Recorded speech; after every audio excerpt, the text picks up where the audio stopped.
Hello, everybody, and welcome to another edition of the Knicks Film School Pregame Show. My name is Andrew Claudio, a.k.a. GMAC, and it's time to preview yet another Knicks matchup against the Orlando Magic. Thanks to the in-season tournament and funny NBA scheduling, this is the third time the Knicks will be playing the Orlando Magic this month, and yet it is the third time that they will be playing the Magic after a recent bout of serious injury to their core and to their roster.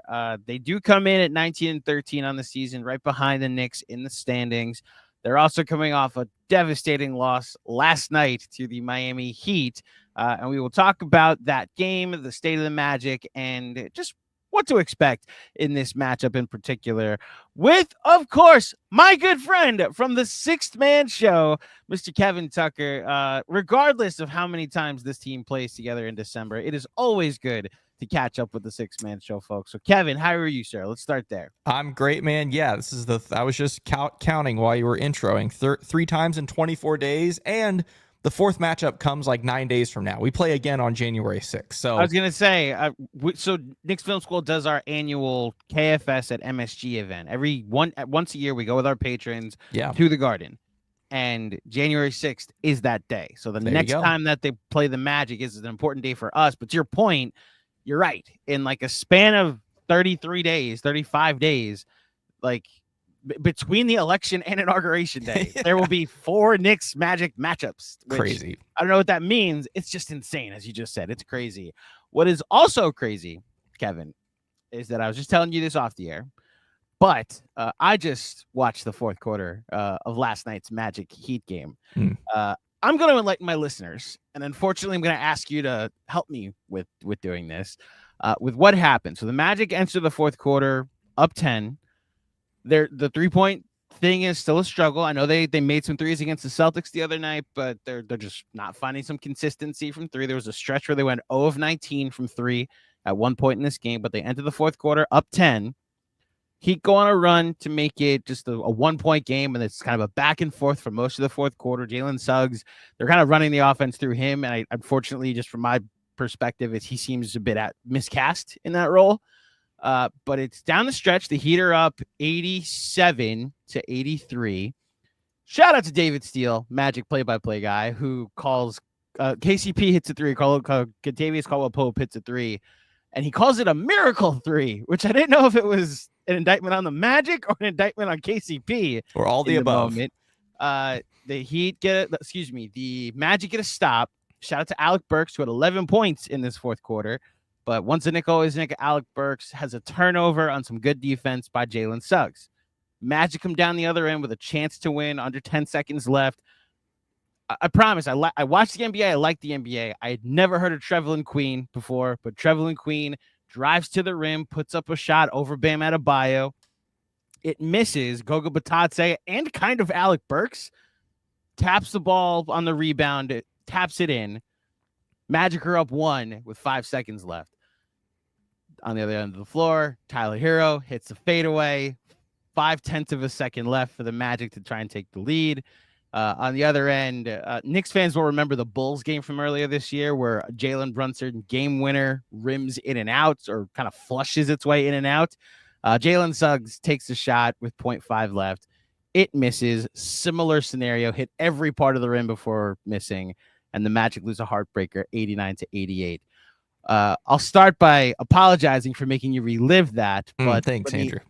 Let me ask you, with everything that's happened over the last month, with the devastating injuries to Paolo and Franz, with this latest injury, I know Suggs got hurt, missed a game, and then obviously the Mo Wagner injury, he's going to miss the rest of the season. I mean, these losses pounding up, I understand they can hurt, but is the fact of where the team is and how much of a struggle it is to generate offense, does it lessen the blow at all having a loss like that? Yes and no. If it was to any other team, yes, for sure, but we just don't like just like the Knicks. We don't like Miami, and I personally cannot stand Tyler Hero.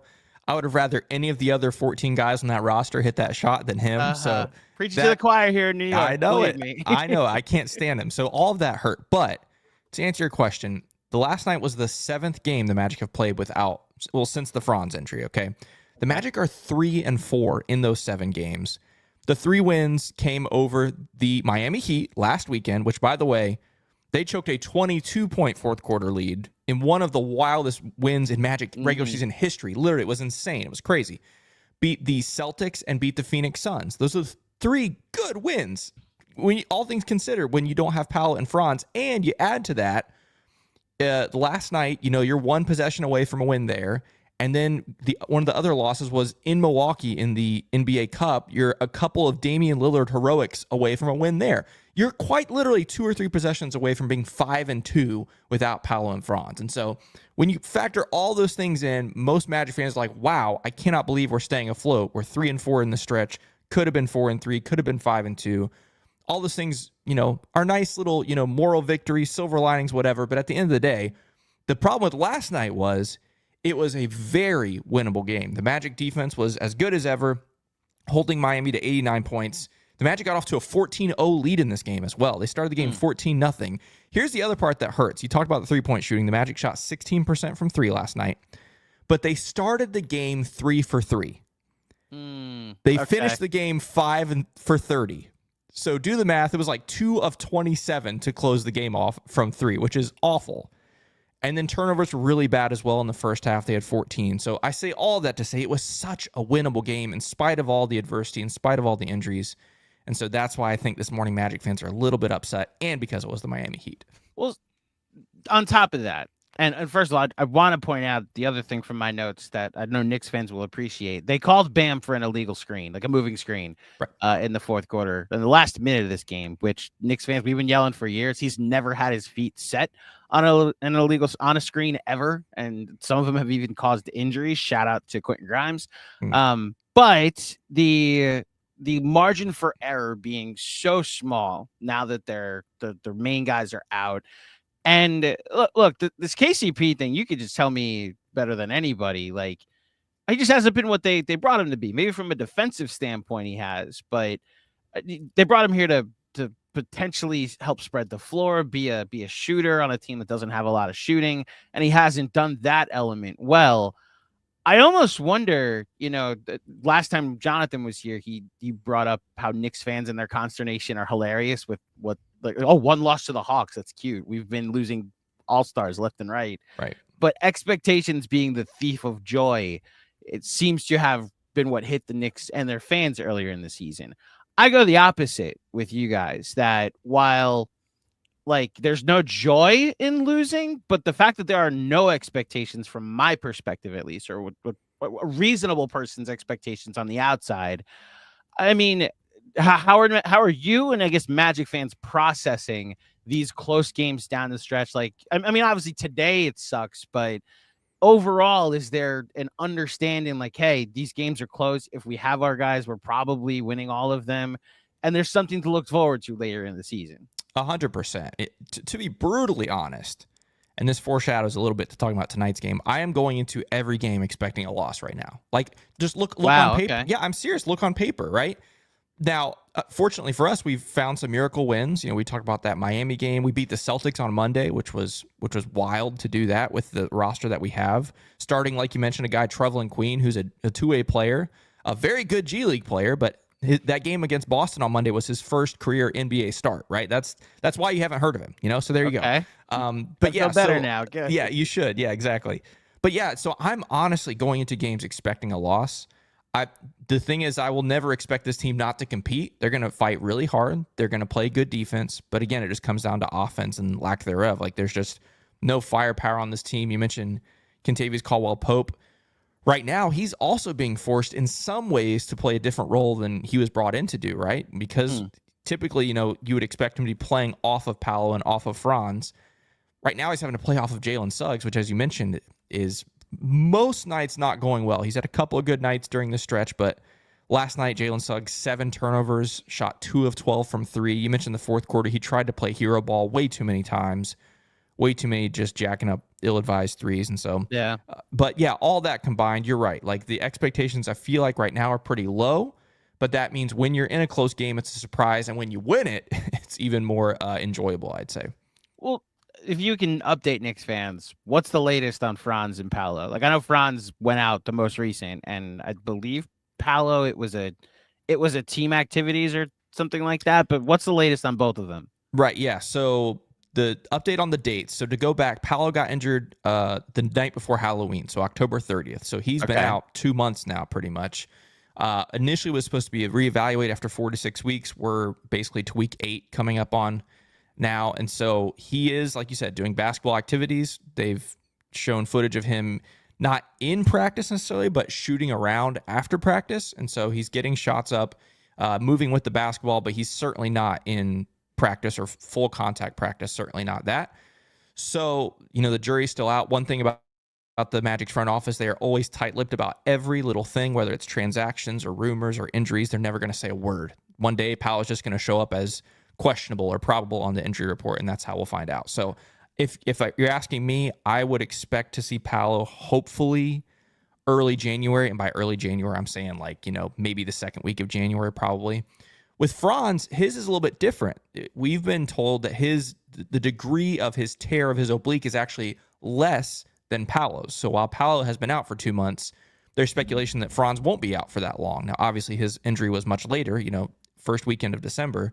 But there's a chance that he comes back maybe even similar time as Paolo. So maybe it's mid-January, something like that. So we're keeping our fingers crossed. All that I do know is I would highly doubt that one or either of them are back by the time the Magic play at MSG on January 6th, which is a bummer because we still haven't gotten to play you guys at least somewhat healthy with both of those guys. And so, but yeah, so that's kind of what we're thinking when it comes to those injuries. But like I said, there's just absolutely no way to know for sure. Do we play you again the rest of the season, or is that I think that's the last one. I think so. So the Knicks might dodge any game against the healthy Magic this season. Right. Yeah, I'm staring at it now. The last time the Knicks play the Magic will be January 6th. Yep. Well, I mean, look, the basketball gods are shining on the Knicks, at least in that sense of not having to play the. And who knows, maybe in the playoffs, if this is right. Well, okay, let's actually go to that real quick. Like, how far down is 2 down to take away any expectations for the season? As far as like falling down the standings, is that what you're right? referring Like to? They're still 5th right now, right? Right. At this point, like again, depends on when they come back. If they're not coming back for another 2 to 3 weeks, I hope we can still stay in the above the play-in line, right? If we can be like 5 or 6, that would be great. And then our schedule does also lighten up at the same time when those guys should be coming back. We've still played the most games of any team in the league right now. We've just had a brutal schedule, including, by the way, the teams that played in the NBA Cup final. They've played one more game that's not on the standings, and we've still played more games than them. It's been a crazy stretch. But when they come back, that coincides with the schedule lightening up a little bit. And so we feel like you mentioned earlier, all these guys getting this much experience, this much opportunity is going to play a big role once those guys come back. And so when that happens, we think we can go on a good run, but obviously we just need to get them back sooner rather than later. So I'm pulling up old Tankathon here, not for Magic, like tanking purposes, right? But Strength of schedule. Yep. Exactly. The Magic currently have the 3rd easiest schedule remaining, to your point. Yep. So there is a thought process of survive, like you said, and then excel when that shows up. To discuss this game a little bit, I pull up the numbers on Cleaning the Glass. In the 574 possessions that the Magic have not had Paolo, Franz, or Mo Wagner on the court this year, they have a 106.8 offensive rating, which would be the 14th percentile, one of the worst in the NBA. But here's the good. They have a 101.2 defensive rating, which would be 98th percentile, one of the best in the NBA. I think right now would be the best defensive rating in the NBA if you sorted by the entire league. Their most used lineup of Wendell Carter, Gogo Batate, Tristan Da Silva, Kentavious Caldwell-Pope, and Jalen Suggs in that stretch is plus 10 in 126 possessions. Not a lot. Like, these sample sizes are small, but I am impressed that they've been able to just lean into the defense and, like, for the larger sample size at least, be so effective there that it's not even like first to 115, first to 110, first to 100. It seems like it's like first to 90. And if we get there, then we win like 93, 92 or whatever. Then we have a good chance to win. my question for you going into this matchup, and obviously you've had the Magic fans have seen had a front row seat to what this Knicks offense can do. Is there?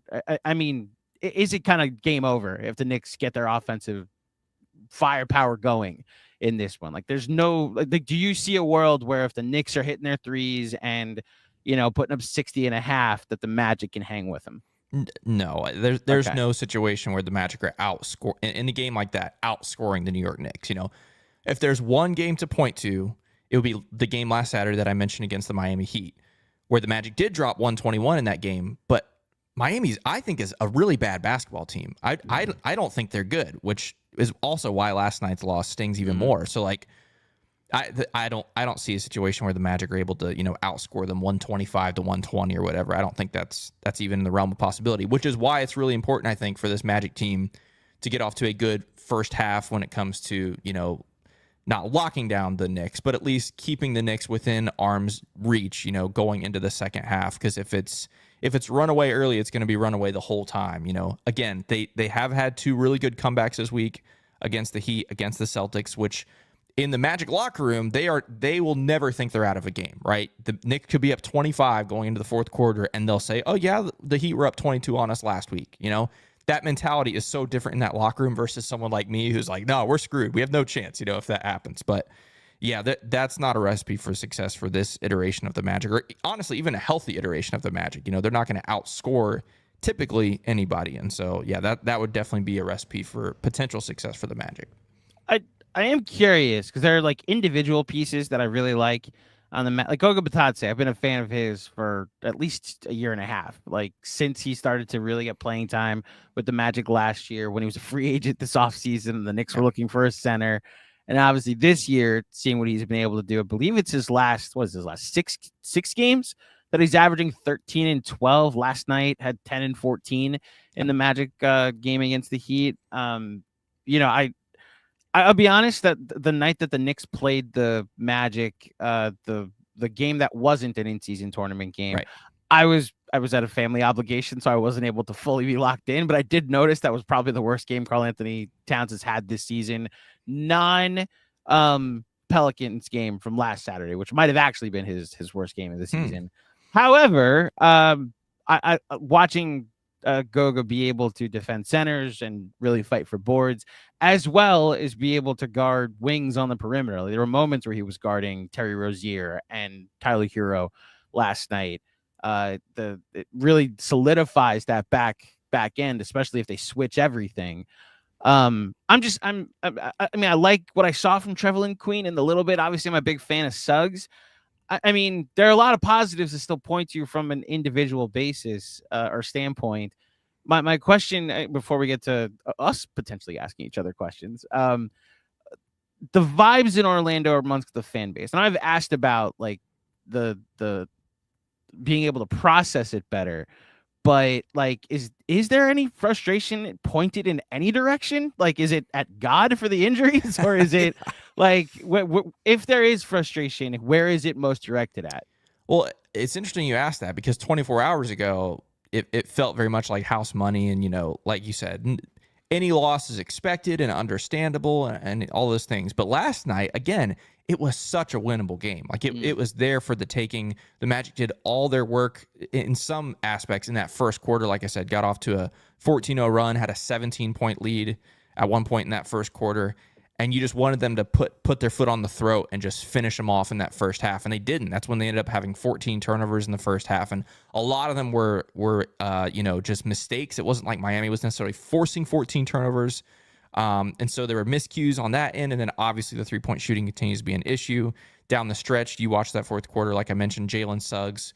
There's a phrase that Jamal Mosley and the Magic coaching staff have had for 2 seasons now. We're going for singles instead of home runs, right? When you're cutting into a lead, when you're trying to put a game away, whatever it might be, a lot of young players want to go for that home run, that big triple that brings the house down or whatever. And Jamal Mosley and staff, they're just preaching singles. And when the team has that mindset, it usually proves to be pretty good. But last night, Jalen Suggs went for a couple of those, home run 3 balls to try to put the game away. And they were early in the shot clock and rushed and those kinds of things. And so all of that combined, today is the first time in this stretch there's a little tiny bit of frustration because it was such a winnable game. And again, obviously being against Miami doesn't help. But all in all, it still feels like playing with house money. Still feels like we're going into every game as underdogs, which we are. And so anytime we're competitive, anytime we can magically pull off a victory, it definitely feels pretty good. So last question on this game and this matchup. Tell a Knicks fan listening, what's the number the Knicks have to hit that you think if they hit it, they'll win tonight? If they hit 10, I'll say 106. That's my specific number. 106. There you go. If it's 106, you got to feel pretty good on the Knicks standpoint. Again, we did like I said, the Celtics game was 108, 104, right? And so that's where I feel like that's kind of the number. I'll go with 106, but we'll see. So I'm now just going to double check something because I'm pretty sure you just said what their offensive rating is, the Magic, like 106 per 100 possessions.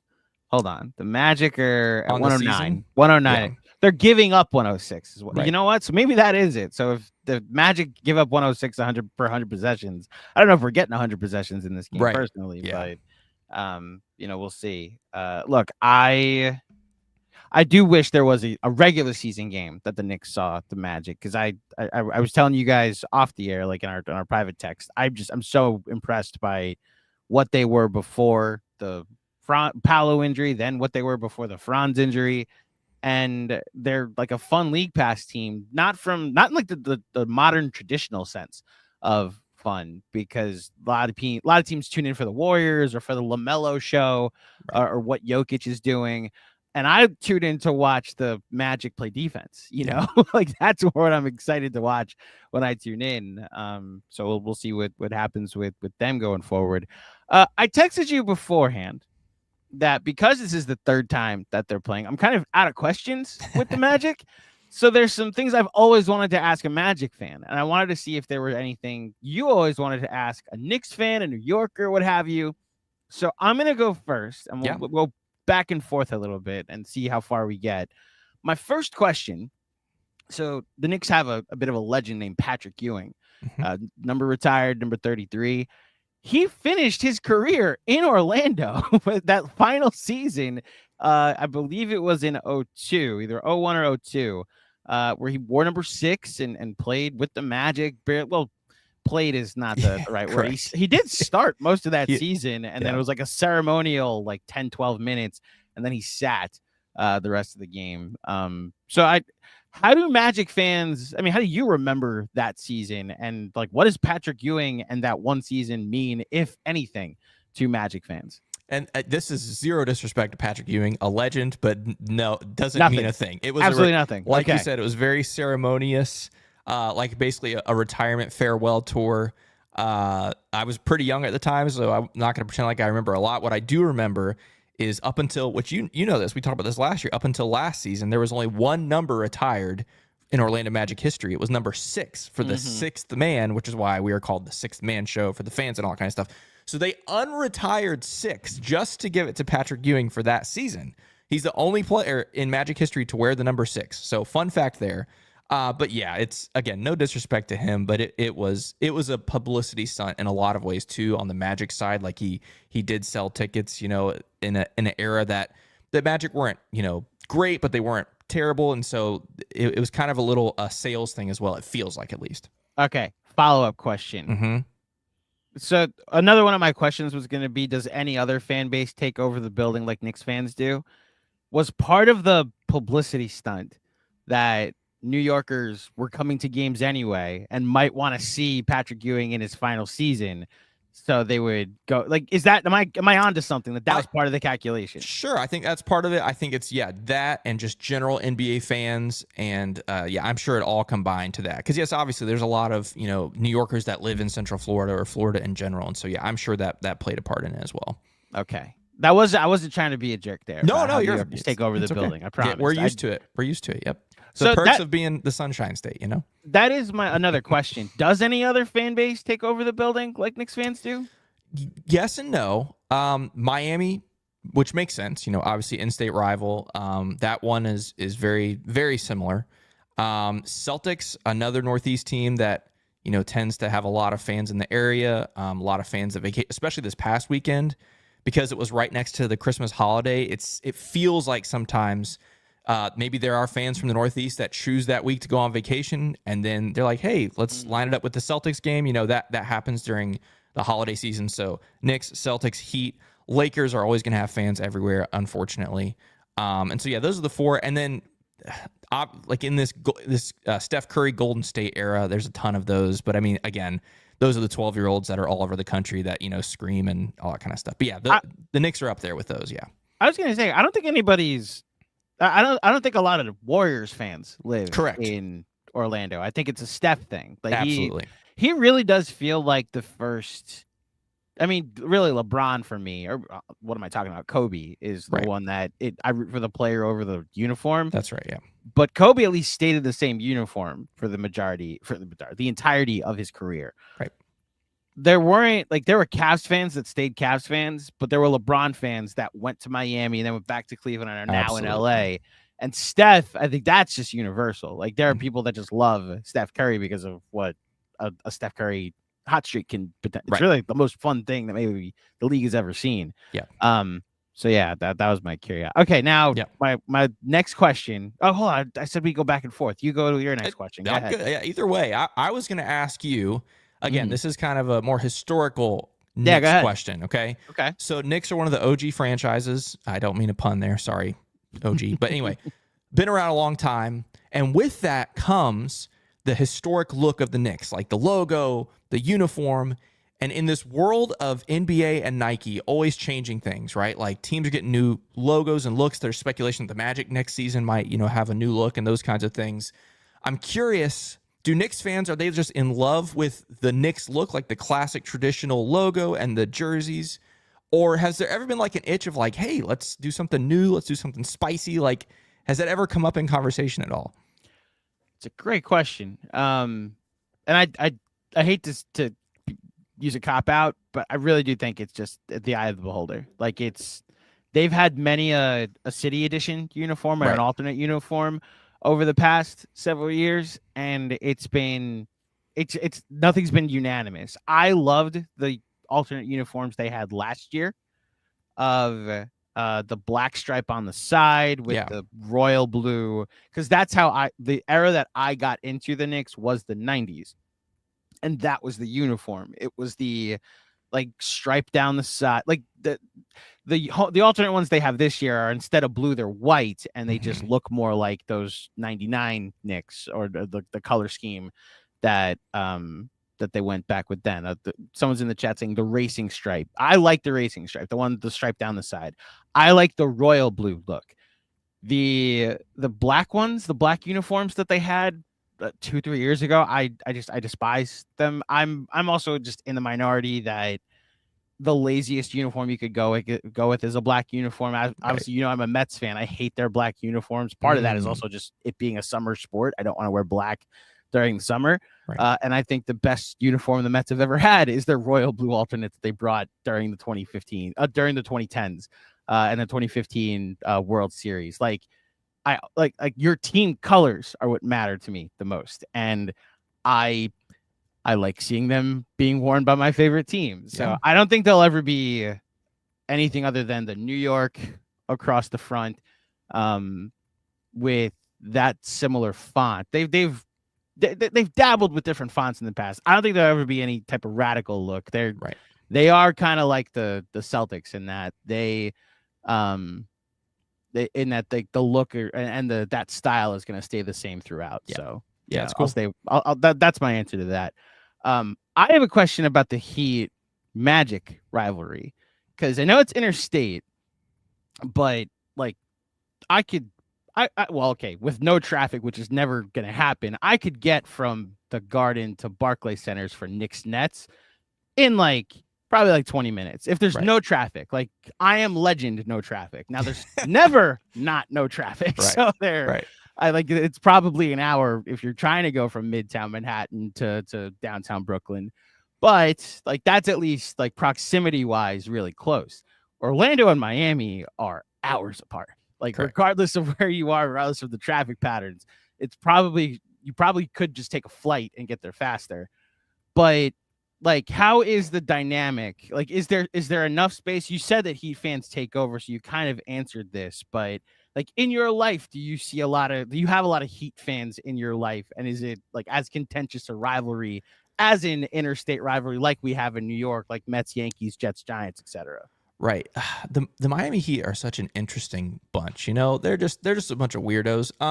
So here's the thing, right? Like you mentioned, distance is a big thing. The other thing that has fueled this rivalry over its history, which is relatively short, but they both came into the league about the same time, right? And so there was this whole thing. Also, the other part of the rivalry is the Miami Heat tried to block the Orlando Magic from existing. So that's a little fun fact. Yeah, okay. I didn't fun know fact that. there. Yeah, exactly. So the Miami Heat came in first, and when there was rumors of the NBA potentially coming to Orlando, the Miami Heat tried to block that. They wanted the monopoly on the entire state. Unfortunately, David Stern, ignored that. And so there's a little bit of that behind the scenes. Obviously, that's been, 36 years ago now or whatever it's been. So in some ways, you have to let that go, but in some ways, that'll always be in the back of Magic fans' minds. The other part of it is it's Miami's just a bigger market, right? Like Miami has more people in it, and more people leave Miami and come up to Central Florida too. And so that adds to it. And so, yeah, there's definitely more Miami Heat fans in Florida. And then obviously they've had maybe even 3 really successful stretches, right? You think about even in the relatively recent time, our lifetimes, the Shaq and Dwayne Wade title, that was big. And then obviously the Heatles, and so when those things happen, that generates a whole new generation of fans. So all those things combine. Is it a rivalry? One-sided more so than others, right? Like the Magic really want to beat the Heat. Magic fans really don't like the Heat fans. I think there is some rivalry on the other side, but much more little brother-esque, right? Maybe not quite to the extent of Knicks Nets, right? Like they're very clearly little brother. For us, we're just, definitely little for now, but we feel like the tide is turning to where hopefully soon we can overtake them in the grand scheme of things. Follow up. What was your reaction the night of the decision that Miami was getting this? I was first off just disgusted about the whole thing in general. Like the whole idea of the decision was gross to me. I did not like LeBron back then. He's grown on me a little bit since I think when he came back to Cleveland. But at the time I was like, this dude is a fool. And then when he picked Miami, it was like, you have got to be kidding me, because that was also the beginning of the end of the Dwight era, right? So that was 2010. Yeah. The Magic had just been to the Eastern Conference Finals, the season before against the Celtics. And so we're riding this high, and then all of a sudden this happens in Miami, and you're like, oh, crap, well, here we go. And then, it was all downhill after that when it comes to Dwight. So, yeah, all those things combined, not super happy with it. And then, the whole Bosch thing and the Heatles, and it was a really bad time, especially, like I said, because that was when the Dwight era ended, and so the Magic got really bad really fast, while the Heat were really good really fast, and it was a disaster for a few seasons there. Interesting. All right, you're up. I'll let you ask 2 questions, then we'll go to the Super Chats. Okay, deal. This one might be quick, might not be. I'm not sure. You tell me. Mount Rushmore of Knicks players for you. So four players, maybe it's not your favorite, but the greatest, most influential, who are the Mount Rushmore for you personally for Knicks players? I'm glad you specified it has to, these are personal thoughts. There is an unassailable Mount Rushmore. I do believe that. It's Willis Reed, Walt Clyde Frazier, Patrick Ewing, and then honestly, the 4th one is, I think we're trending toward Jalen Brunson entering there in a not too distant future. We'll see how successful this upcoming playoff run is. My personal Mount Rushmore, because no disrespect to the old heads out there, I was born years after both Walt Clyde Frazier and Willis Reed retired. Right. But I would personally go Carmelo Anthony, Allen Houston, Latrell Sprewell, Jalen Brunson would be my personal Mount Rushmore. I caught on to the Knicks at the very end of Ewing.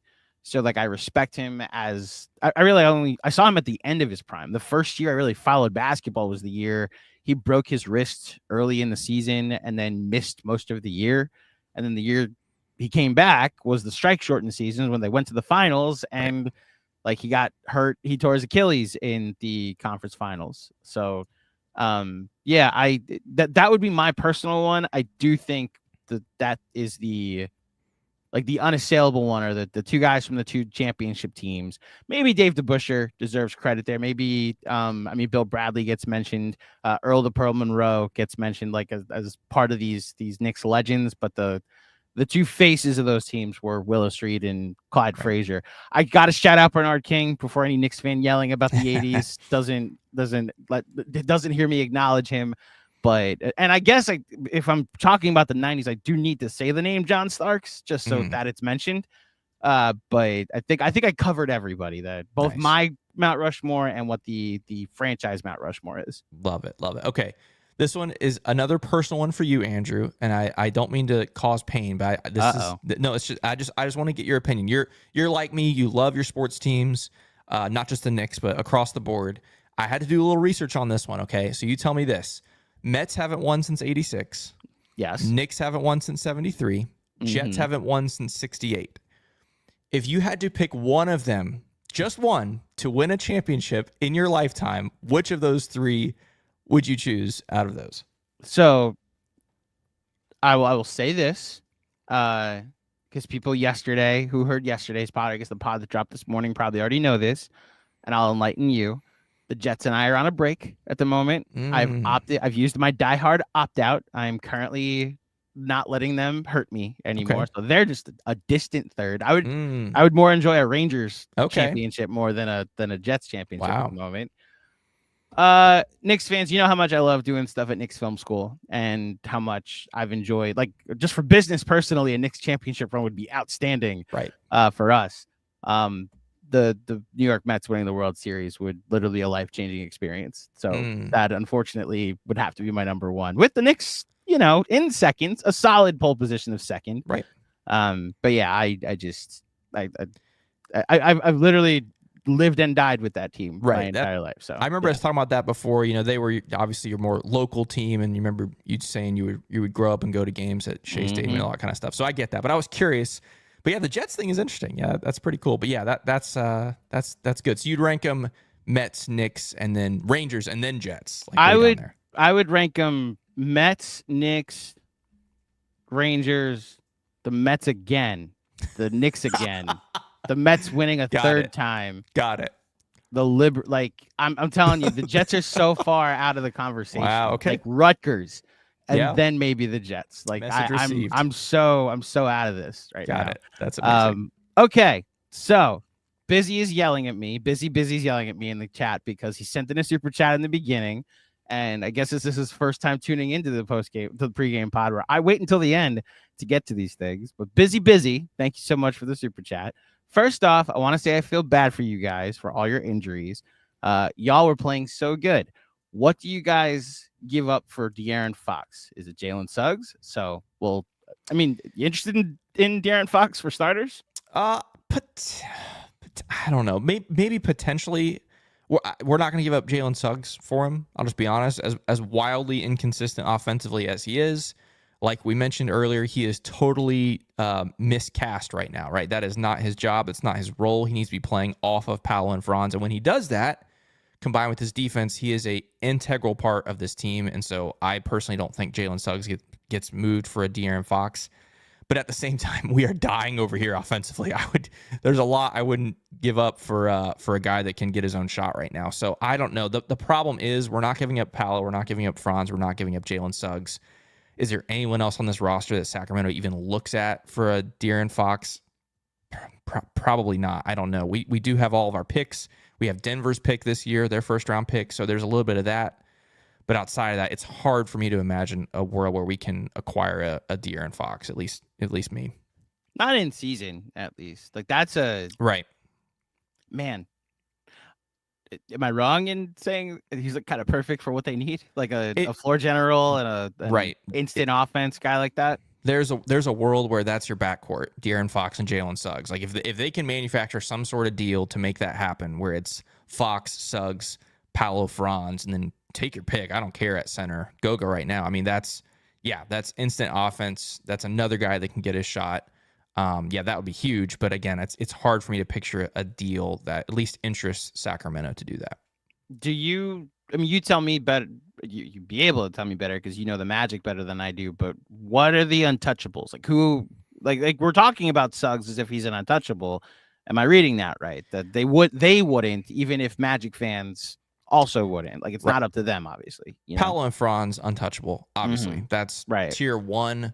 Jalen is, I wouldn't say truly untouchable, but he's just about there. Like, it's okay. Which, again, statistically, you look at it and you go, I don't know. But again, he is the heart and soul of the identity of this team, which is defense, right? And so they would get rid of KCP before Jalen Suggs. Absolutely. Okay. Yeah, especially considering how KCP's career has started here. Defense is great, but, offensively, we've talked about it a lot. But, Jalen is, said Powell and Franz. Jalen, I think, is in his own tier.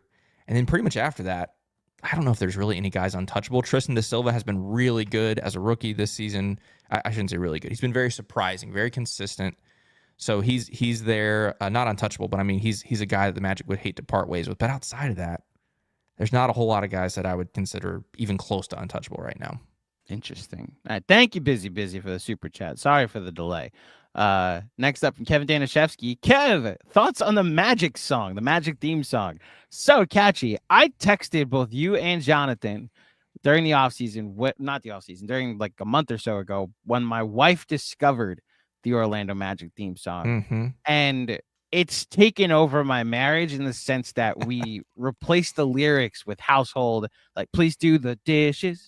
Please do the dishes. Oh, like, please take the trash out. Like, you say it, you name it. Like, we have incorporated it into our lives.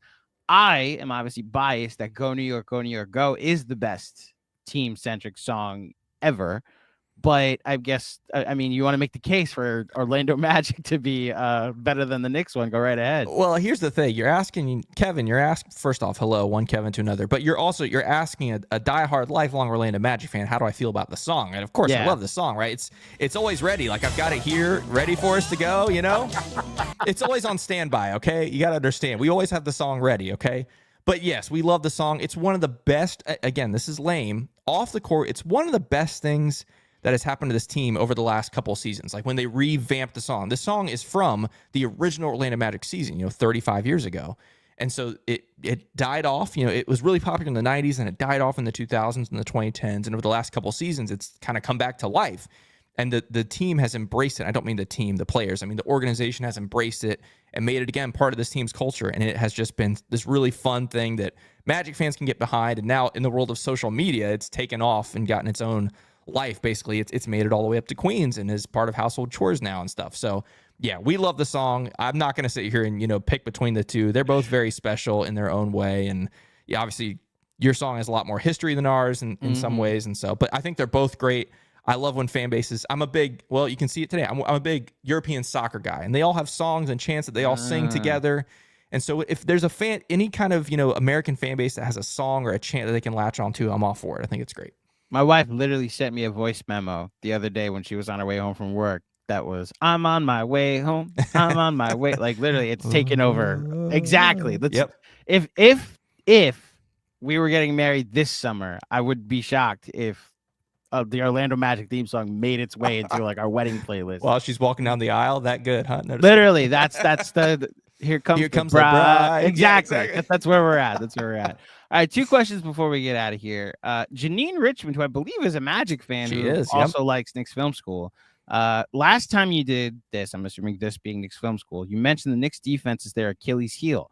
How has that improved since our first meeting? Love your work always. I think this might be for me, Janine. Yeah. It's improved vastly. Mikal Bridges is playing better.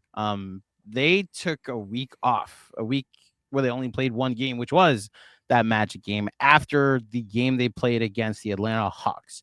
And Benji Ritholtz, who just put up a film session, which is a very detailed look at what Mikal Bridges' performance was on Christmas, really pointed out that they're executing the scheme a lot better.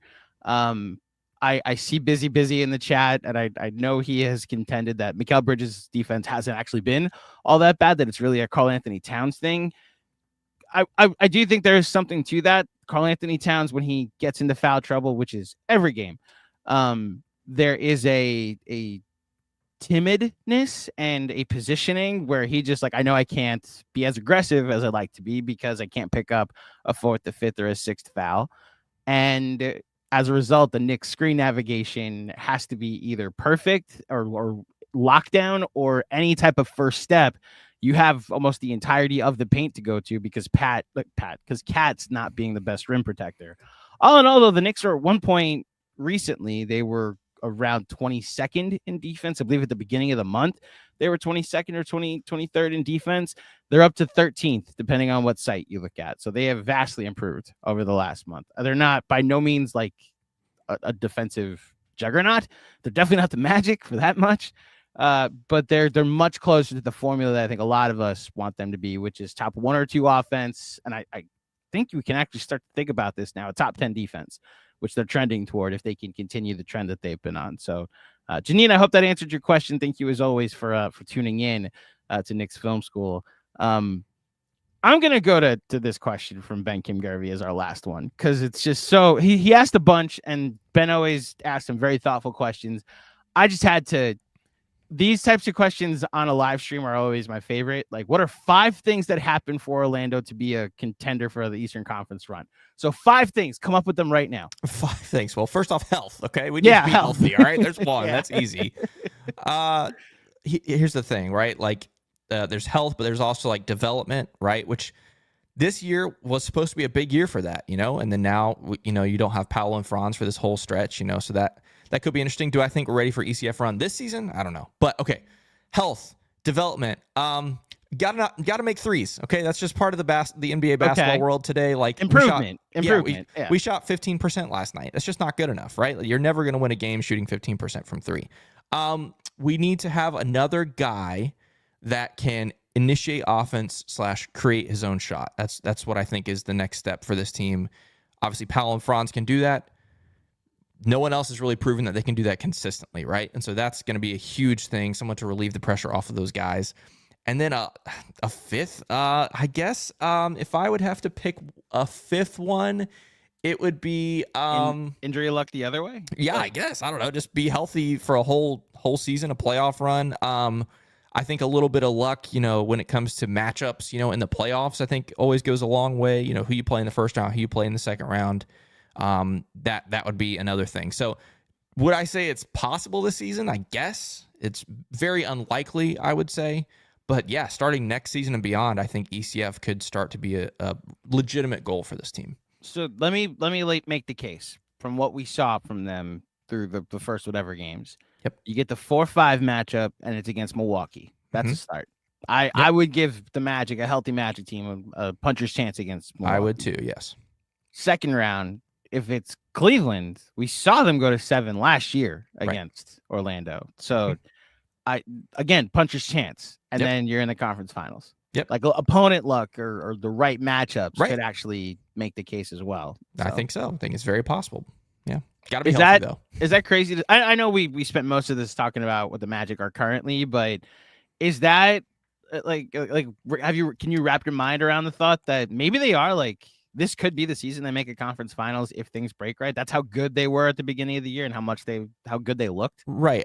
I'm not going to sit here and predict it, but yes, like it feels like it's honestly more possible now than even October, right? Like going into this season, again, it felt like maybe, I don't know, it's maybe possible. It's a long shot, and it still is, but with Powell going down and seeing Franz ascend, and then and other guys around him too, and then Franz going down and seeing this team somehow magically stay afloat, and knowing that this team defense is obviously what can carry a team through a playoff run, right? And so this team is built for that. Just got to find a way to make some more shots, and gotta get Powell and Franz healthy. And then you're right, matchups fall a certain way, and I think it's definitely in the realm of possibility.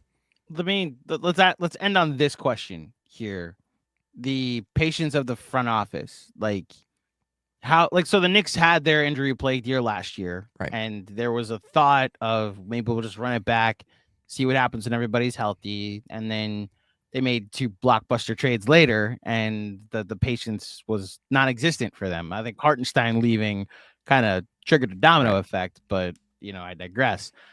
How patient do you think that this front office will be in Orlando, regardless of what the injuries were? Do you think like this upcoming summer could be the summer that they make a hint of an all-in move? If I were to, here's what I'd say. Probably not. And the reason why is this front office has proven to be very patient, but they know, just like Magic fans know, the prime window for this team is still not here yet. Franz is 23, Paolo is 22. You're looking at their prime being, 3 to 4 seasons away, statistically speaking, typically, right? That's when players are in their quote unquote prime. Yeah, 26 is the number. Right, yeah. Exactly. So, but could it happen sooner, right? With the two of them together? Maybe, I don't know. But I think this front office knows, like, it's not quite the time to push all the chips in, right? Like, got to be smart, got to draft well, got to get young prospects that can come up with this team. The other thing, money is going to be a huge deal in not too distant future, right? Gave Franz the max. Paolo's obviously going to get the max here coming up this summer. And so all that's going to factor into it as well. But all that to say, I don't think this summer would be the summer to do that.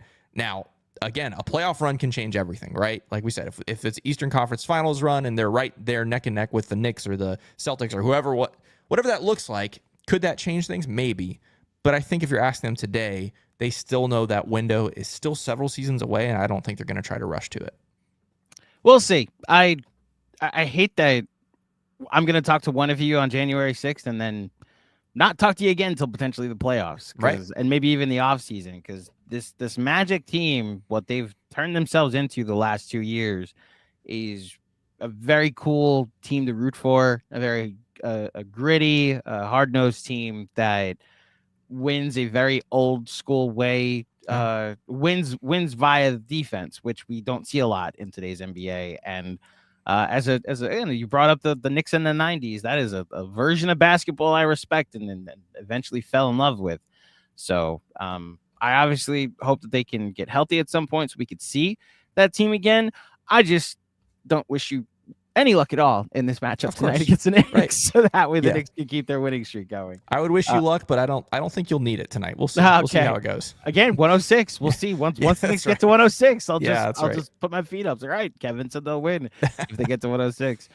Kevin, as always, it's good to hear from you. And as I mentioned the last time you were here, it's good to see you from a health standpoint. Just seems to be on the road to recovery. Yeah. Before you get out of here, please let the fine folks at home know how they can find you and the Sixth Man Show. Yeah, of course. You can find us on all social media at Sixth Man Show if you're looking for some Orlando Magic content. And again, like Andrew said, after January 6th, we won't have a matchup the rest of the regular season. So if you want to, catch up on what's going on with the Orlando Magic, you can follow us there. And on YouTube, of course, we do podcasts every Monday and Thursday, and we also do a live postgame show as well. So after you watch the Knicks Film School postgame show, come on over to our YouTube channel and check it out as well. So yeah, Sixth Man Show everywhere on socials, and always good to be on the show, Andrew. Thank you for watching. Thank you for watching. Oh. It's a banger. I can't. No, Go New York, Go New York, Go is like a worship song socks. For me at this Play point. The song Socks. You guys literally have socks. We have socks. That's right. Maybe I need to rethink my hierarchy because I don't have Go New York socks. There you go. We'll see. Kevin, it's always good to see you, my friend. And thank you, everybody, for tuning in to another edition of the Knicks Film School pregame show. If you dug it, please head over to iTunes, drop a 5-star rating and a review. If you're watching, please like the video. Remember to subscribe. John will be on the post game tonight after the Knicks game against the Magic. So tune in for that right here on the Knicks Film School YouTube channel. I will be back on Monday. A bit of a programming note. Since the Knicks play the Wizards twice over the weekend, on Saturday and on Monday, I will not be doing one on Saturday. Shout out to my mother, who it's her birthday this weekend. I believe it is her 19th birthday for the 40th time. That's what I'm going to acknowledge. So I will be taking care of the OG Mrs. Claudio over the weekend. So I unfortunately will not be doing the pregame pod on Saturday, but we will do one with previewing the Wizards game on Monday. And of course, John and Jeremy back with your regular festivities on Sunday as well. But until next time, thank you for listening. Thank you for watching. Enjoy the game tonight, and I'll speak with you soon. Peace.